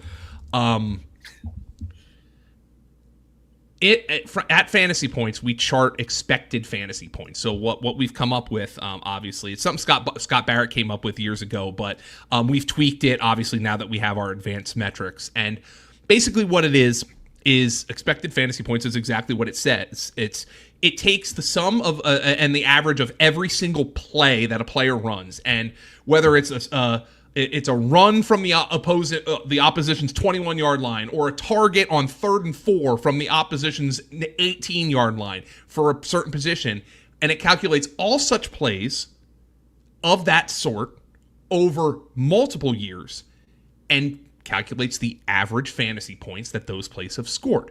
Well, and then if you have the exact same play, for instance, let's just say a handoff on 1st and 10 from the 50-yard line, we know what that play is worth on average for fantasy points over hundreds and dozens of hundreds of plays over the course of the years.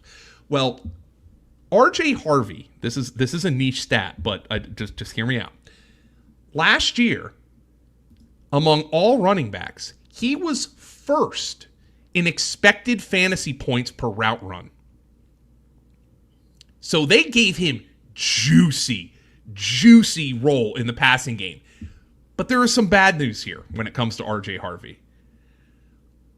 Per Jeff Legwold of ESPN, the Broncos under Davis Webb want to run under center a lot more in 2026. Among running backs with 50 or more under center runs in 2025, RJ Harvey was 5th worst in yards per carry and 10th worst in explosive run rate. On under center carries, which by the way, the Broncos want to run more of in 2026, J.K. Dobbins was 10th best in yards per carry and 2nd best in explosive runs. So J.K. Dobbins was the far better runner on apparently what the Denver Broncos want to make a staple of their offense. And so then that becomes a question, does RJ Harvey play enough in order to capitalize? I wish he did, because I drafted a ton of them in dynasty drafts last year. And, you know, this is one of those things. He had 12 touchdowns as a rookie. Do I remember any of them? all I remember about RJ Harvey's rookie season is how disappointing it was, and the fact that they kept putting Tyler Bidet in there on hurry-up situations. So I cannot, telling me he scored 12 touchdowns last year is staggering. If you were to come out and tell me he scored 1, I would have believed you.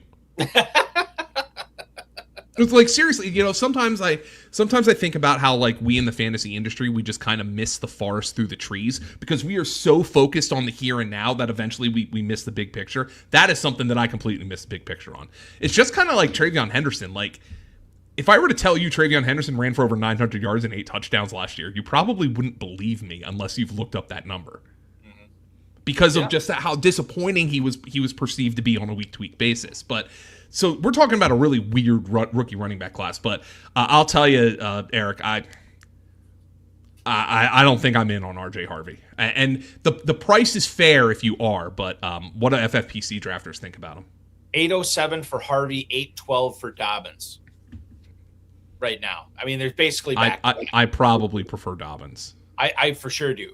Even with the 12 listen, we can talk about touchdowns or whatever. They're not the stickiest stat in the world. And then obviously you throw Coleman in here too as well. I just feel like Dobbins probably has to work the least for touches this year in that Denver backfield, right? As long as he's on the field, he's going to get plenty of them. You mentioned how successful he was last year in runs under center, and if Webb keeps the play calling all season in Denver, and they're able to execute the game plan that they want to do each and every week, there's no reason to go back to what they did last year. So to me, it screams of a Dobbins season as long as he's healthy. Yeah.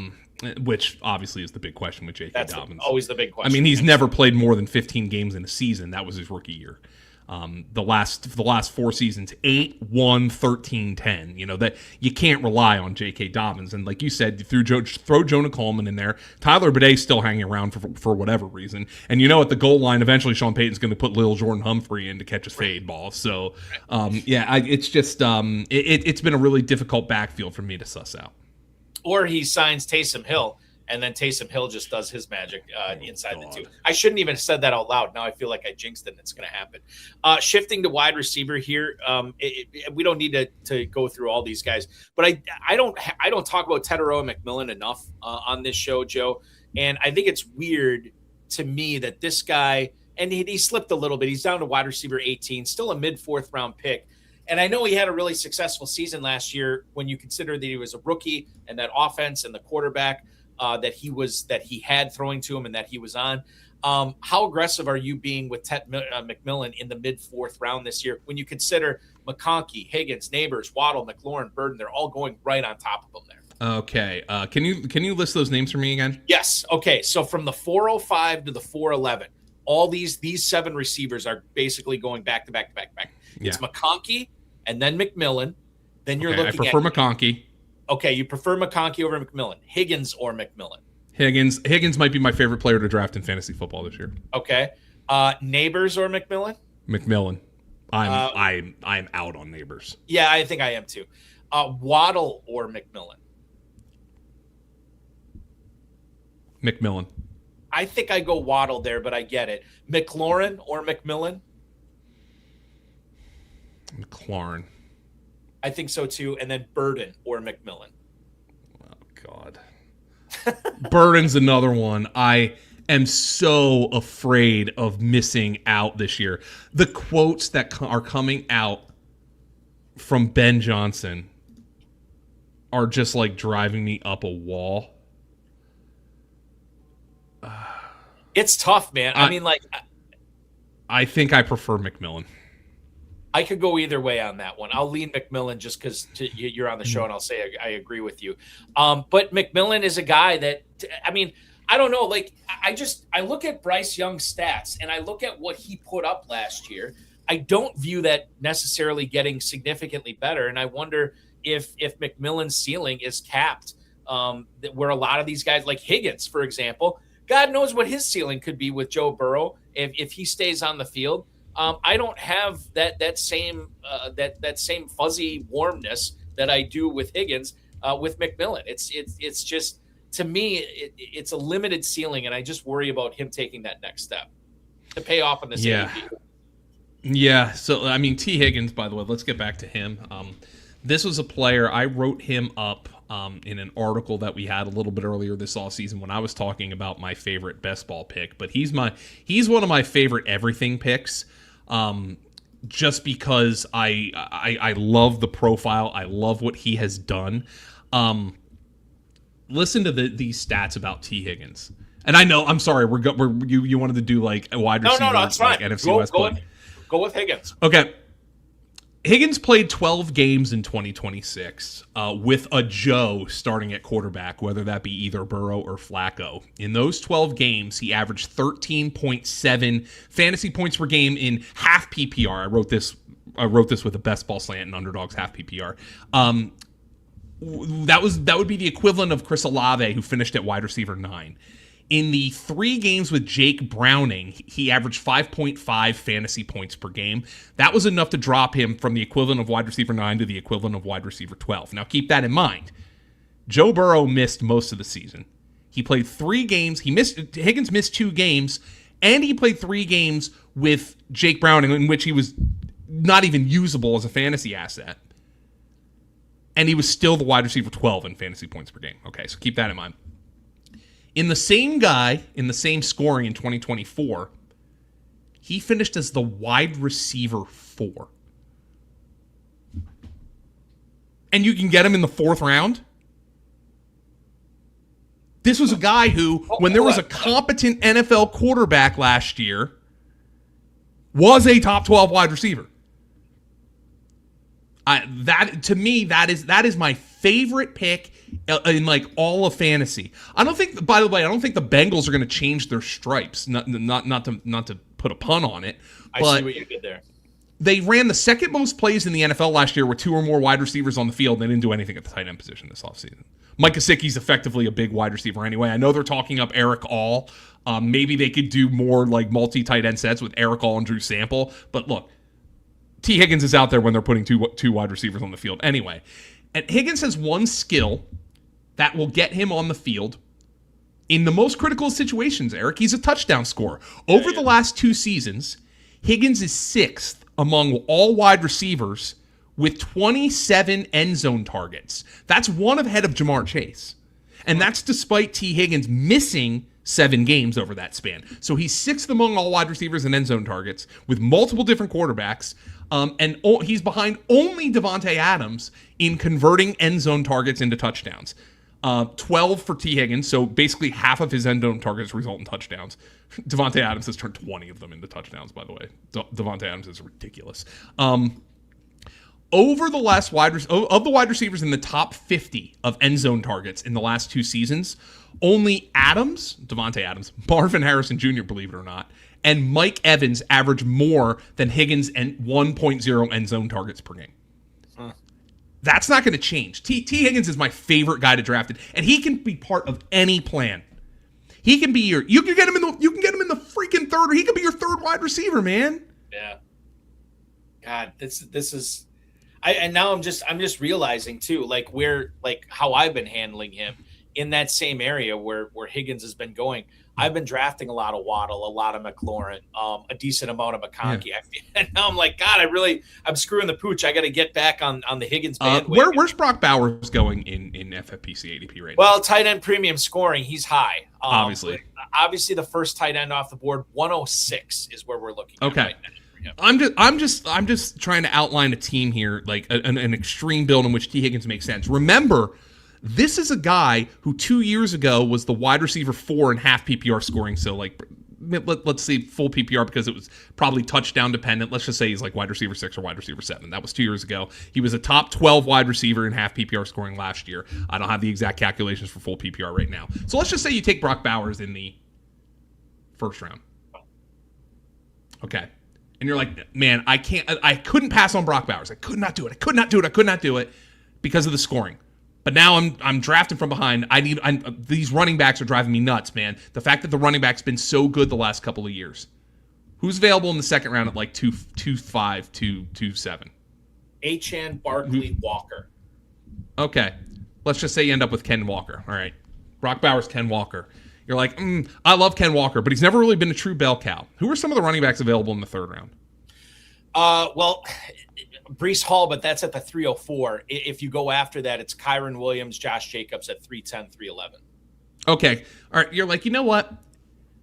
Kyron Williams has been one of the most prolific touchdown scorers in the NFL. I'm not buying the Blake Corum hype. Mm-hmm. I want to get Kyron Williams in that Ram offense. I want that as part of my portfolio here. So let's just say you open your draft, Brock Bowers, Kenneth Walker, Kyron Williams. Oh, crap. Now I need a number one receiver. And T. Higgins is potentially available in the fourth round. Yeah. And this is a guy who we know can be a top 10 receiver. I mean, that's a cheat code to me.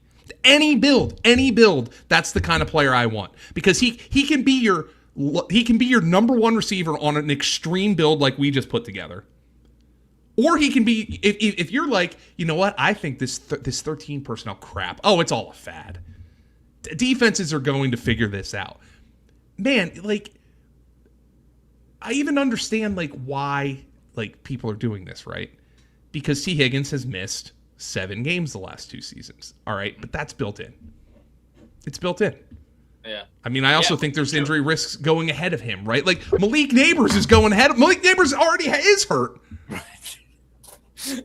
Where do you think, if Higgins did not miss those 7 games, Joe, and the fact that he's going at 407 right now by FFPC Big Gorilla Drafters, where do you think how high would he be? He's probably in the third round. I would think. Yeah. Because I don't think people want to draft a team. I don't want to draft a team's number 2 receiver. Yeah, but statistically, it doesn't matter to me. I mean, the Bengals are going to be pass heavy. Like, this is an offense I want to invest in. And hopefully this is the year Burrow stays healthy. At the very least, they brought Joe Flacco back. So we know that, like, you should get some baseline level of offensive competence in the event Joe Burrow goes down again. Well, the last player I want to bring up this segment, and I feel like we should because he's the thumbnail for this video, Colston Loveland, who has been rising up ADP. We touched on Burden a little bit, but this Bears offense, as I would say that Ben Johnson has not been as effusive in his praise this offseason with Loveland as he has been with Burden. But we saw what Loveland was able to do at the end of the season when he was fully healthy, over the shoulder injury, over whatever it was, the hip injury that was bothering him. And he went white hot nuclear down the stretch. Tight end 3 at the 210 right now. Is that a spot, again, tight end premium here, Joe, is that a spot you think he's still going to pay off the ADP yet? So the Bears were one of the 3 tight end revolution teams last year. When the Bears had 3 tight ends on the field in 2025, and I want to thank Ryan Heath for this statistic because he pulled this one, Colston Loveland averaged 4.66 yards per route run. That's sickening. Remember that anything above like 2 is elite. 4.66. And a 53% receiving yards market share. So if the Bears attempted a pass, or let's just say completed a pass, out of 13 personnel, more than half of the yards went to Colston Loveland. In FFPC formats, he should be going rounds ahead of the next Chicago Bear, and I'm guessing that's probably the case, right? At least 2 rounds. Right now, so Loveland, like I said, is the 210. The next one off the board is Burden at the 411. So just over more than 2 rounds. Yeah, at least 2 rounds ahead of the next guy off the board, and I mean including DeAndre Swift as well. No, that is a price that I think that's aggressive, but it's a very fair price to pay. for Colston Loveland.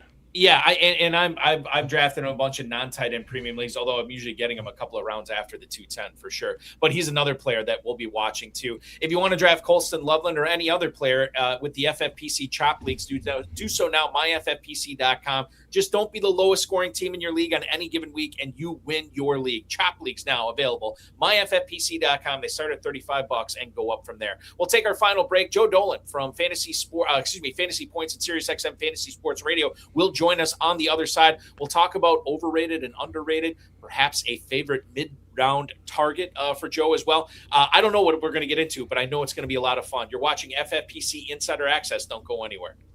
What's up, guys? Andrew Cooper here of Fantasy Alarm. And guess what? The big gorilla is back over at FFPC.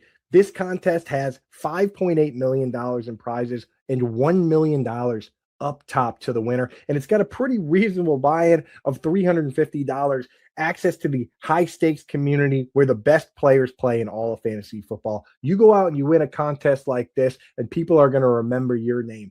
The FFPC Big Gorilla open right now, and $1 million coming home with you. And if you buy 3 teams right now, you get $50 back off the buy-in. You're going to want to buy multiple buy-ins to this contest because they also have the 7 bananas giveaway if you get the 7th pick multiple times. Check out the details over at myffpc.com on that, but you can get free best ball entries, free entries into the main event, which is a $2,000 buy-in contest, and possibly even, believe it or not, a jungle safari or $50,000. Your choice. I'm picking the safari. So go to myffpc.com, use promo code ALARM if you're a first-time player. They'll give you $25 when you deposit $35 or more, and you can get involved. And you know what? They also listened to you guys and added one more contest, the Baby Gorilla. Can't do $350? Why not do $125 buy-in, $100,000 grand prize, $675,000 prize pool? They have something for everyone over at FFPC, where the best players in the world play fantasy football.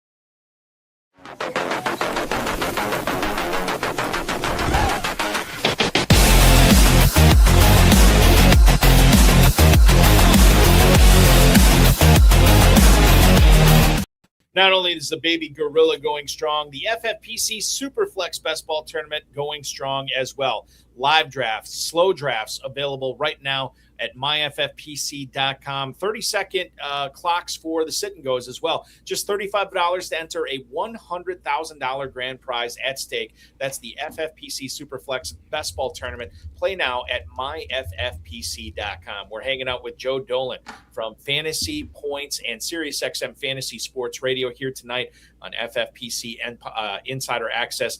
I do want to talk about some players we have not touched on yet tonight for this final segment, Joe. We'll lead things off with the mid-round targets, right? Like we've talked a lot about tonight about the studs and the players going in the first few rounds, but it's equally or maybe more important to get these mid-round guys right. Do you have a pick or maybe a couple of guys that you like in the mid-rounds right now of drafts that you've been taking a lot? Yeah, I think even though I'm an owner of fantasypoints.com with vested shares in the company, I think my ownership would be challenged in a court of law if I didn't mention on a 2-hour live stream that I like Christian Watson. In that Packers offense. What is he, FFP's fifth, sixth round? I'm going to take a wild guess. He's raising up for sure. I'm looking at it right now. Wide receiver 25, mid fifth, 507. Okay, I love that. Available as a wide receiver 3.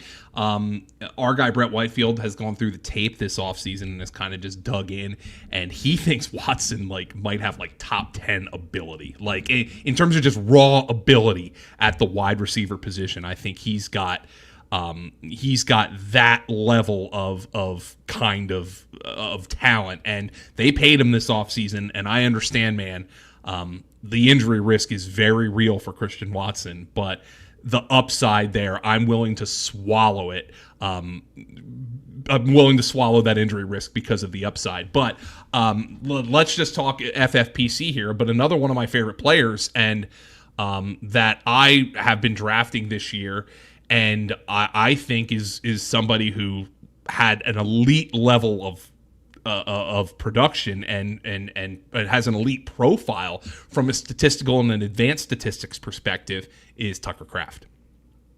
And when he went down last year in November, in all of his full games up to going down, he was tied with Trey McBride in PPR I believe in best ball, so half PPR on Underdog, as the number one tight end in fantasy points per game. Okay. This guy, everything from his statistical profile is Gronkian. Yards after the catch, yards per route run over expectation. Everything is elite for Tucker Kraft. And the thing I like about him is that, well, I don't like that he's coming off an ACL injury. That's not a positive. But the thing I like about him is that this injury occurred in early November. He is going to be 10 months post-op come week 1. I expect that he's probably going to be out there in week 1. And what's his FFPC rate right now? Tucker Kraft, ironically, going just after Christian Watson, 509 at the tight end. And that's tight end premium. So, like, if you're somebody here and you're like thinking in your home league, you might get him like the 8th round. I think he's a better version of George Kittle, because we know George Kittle has the elite level upside and might be one of the top 10 tight ends in the history of the NFL. But I'm just a little bit skeptical that George Kittle is as far along in his recovery as he says he is. And he's over 30. We know Achilles injuries can be the medical has absolutely improved. I understand that. But this was an injury that just like 5 to 10 years ago was ruining careers. I'm just a little bit skeptical that George Kittle's as far along as he says he is. I think Tucker Kraft is a safer bet at his ADP than George Kittle is at his ADP. I will say too, like Kittle was going much later. He is rising up now. He's tight end 9 at the 703. So he is about a round and a half roughly behind Kraft. But, man, yeah. Kittle's coming. And by the way, it's not going to stop. As if we keep getting positive reports about Kittle, you're going to see him maybe even surpass Kraft at some point, especially if Kraft starts training camp off on the preseason PUP list too.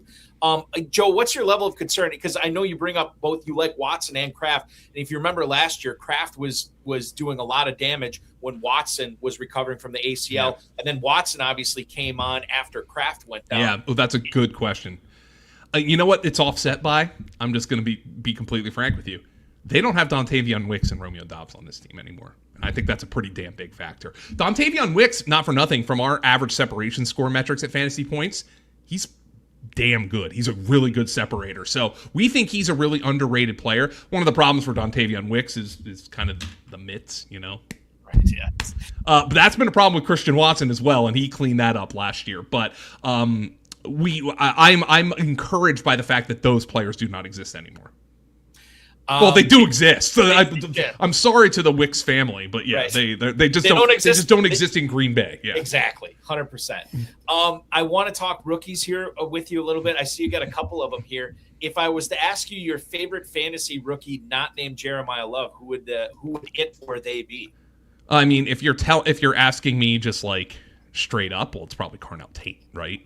But if you're talking for the 2026 NFL season, there's 2 Washington Commanders I really like, who are, I mean, teenage rounds on FFPC and other platforms. The wide receiver Antonio Williams, again, we were talking about Stefon Diggs as a potential candidate to play for the Commanders because, well, their number 1 wide receiver is 31-year-old Terry McLaurin, who had injury problems last year. Mm-hmm. He's not getting any younger. And I also love Quinshon Allen. And that I will show my bias here. I am a Penn State grad. I currently moved back to State College, Pennsylvania, because my wife just got a job as a professor here. And that being said, that I no, you know, I'm going to say it doesn't color my bias. No, my bias does color this. It absolutely does. But I watched Quinshon Allen for 4 years. He was the lesser hyped of 2 elite recruits in a backfield to Nicholas Singleton. He was a better football player. He is just a better football player than Nicholas Singleton. And to me, Quinshon Allen, I loved the comparison that my friend Fran Duffy from the All City Network made for him. He compared him to Kyron Williams before the draft. And he's like, This guy isn't explosive, but holy crap, he's just a good football player. He's got a nose for the end zone. And I watched as Penn State had just one of the single most disgusting seasons I've ever seen in terms of expectations, what happened with that team. With James Franklin, who's out there, he's in Blacksburg flapping his gums now. James loves flapping his gums, man. He loves to yap. But it was a disappointing season. But I'll tell you who wasn't disappointing: Kaytron Allen. He deserved touches over Nicholas Singleton that James Franklin was not giving him at the beginning of the season because of some player loyalty thing or NIL or whatever the case. And it was very clear the entire season that Kaytron Allen was the better football player. And he was probably one of the only Penn State players who was not a disappointment in 2025. And that, to me, in this era of NIL, when kids can transfer at the drop of a hat, they can quit and leave the team early to prepare for the NFL draft. Kaytron Allen played his ass off and got Penn State from I think we were 3-6, and then we got to a bowl game. Now he took the bowl game off, so does everybody else. I understand that now, but no, I saw this kid play his butt off, and then I look at this backfield. Bill Krosky-Merritt, all right, had an okay rookie season, but he can't do anything in the passing game. Rachaad White's on a cuttable contract. I think they signed Jerome Ford. He's on a cuttable contract. I wouldn't be surprised if Kaytron Allen gets some camp hype. And like the Commanders beat writers are like, man, this guy Kaytron Allen. Look, it happened just last year with Bill, right? Day 3 pick, getting some camp hype. And I know Bill didn't come through. Bill rose to what, like the 8th round in drafts. It was so stupid. Didn't come through on that. But I wouldn't be surprised if Kaytron Allen gets some hype. So in a weak rookie class, it's a couple of Commanders who I think have some unique opportunities to come through. I'll just do some Penn State trivia with you. You probably know the answer to at least the first question. Penn State's all-time leading rusher is, Joe? Kaytron Allen. Kaytron Allen. Now, this I did not know. Do you know who he passed? Evan Royster. I did not know Evan Royster was the leading rusher. Erstwhile Washington Redskin. Right. Forgive me, but he played in the league for a while. Was a great lacrosse player in high school, Evan Royster. Yes, I do know that. So yeah. I mean, like this is Saquon Barkley, Blair Thomas, Curtis Ennis, Larry Johnson, Kajana Carter, and yet it's Kaytron Allen. Well, Saquon would have broken if he didn't leave early. Right, I understand. And Curtis Ennis, right? So yeah, that's the thing. Royster and Kaytron stayed for 4 years. Yeah. I think, and it's crazy. I think I'm reading this right. Allen had almost 100 more carries than Royster did too. Nobody has gotten more rushing attempts in school history than Kaytron Allen either. Almost 800, which is pretty impressive. Yeah, and he's just a good football player, like the kind of guy like Kyron Williams. If you expect him to run away from a linebacker, you're going to be disappointed. But everything else, he can do really well. Sleeper is kind of a polarizing term in this industry. Everybody's got their own definition for it. And I see who you put here for sleeper. And to me, Joe, this is a true sleeper that you have written down as your favorite. Go ahead and talk. I'm going to throw 2 out there. They're both wide receivers. One is Ryan Flournoy from the Cowboys. Again, I don't think George Pickens is the flight risk that Rashee Rice is, but he's mercurial. He's saying all the right things right now, and I'm fine with George Pickens at his ADP. I'm not saying I'm fading him, but things have happened with George Pickens where his motivations get questioned. And Ryan Flournoy has come in and produced when given the opportunity the last couple of years. We know that the thing that I guess that would maybe concern you a little bit is Dallas's defense. It's going to be, I mean, it's impossible for it to be worse. It was the worst defense in the league last year. So maybe they don't have to throw the ball as much, but I like Ryan Flournoy. Something happens to CeeDee Lamb or George Pickens. That guy's going to be at the top of every waiver wire article, right? So when I'm thinking about sleepers, I'm trying to think, who would be at the top of a waiver wire article if somebody were to get hurt on their team? And, I think Flournoy can probably get a role in and of it himself. I don't think he'd be fantasy relevant unless Pickens or Lamb got hurt, but I do like that one. And the other one, I have added a ton of last round Tyquan Thornton to my best ball wallet. He was better than Xavier Worthy last year. The Chiefs didn't do anything at the wide receiver position. I've already talked that I think Xavier Worthy, even though I don't love Xavier Worthy, I think it is ADP of like wide receiver 45. That's a completely fair price to pay. But Tyquan Thornton, now, to me, that's also a true sleeper. Somebody who like the world has forgotten about, he's on his second or third team, whatever, but he might actually have an opportunity to produce. I want to and by the way, I'm with you on Thornton. I need to be drafting him more at late round best ball. I think he makes a lot of sense.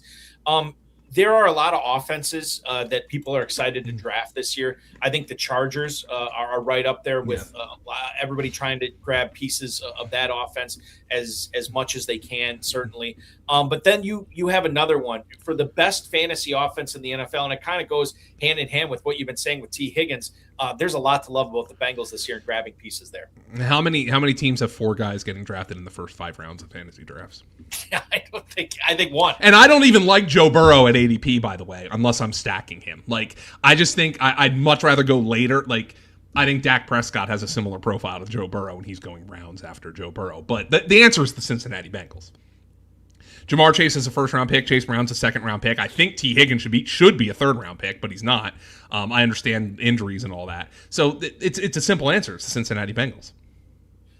And when it comes to Chase Brown, I don't think we talked about that spot of the – oh, we did. We with Hampton, Achane, Brown, Barkley, Walker.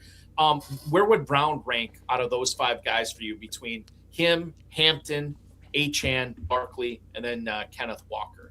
I think I actually like him more than Omarion Hampton, and I like that he goes after Omarion Hampton.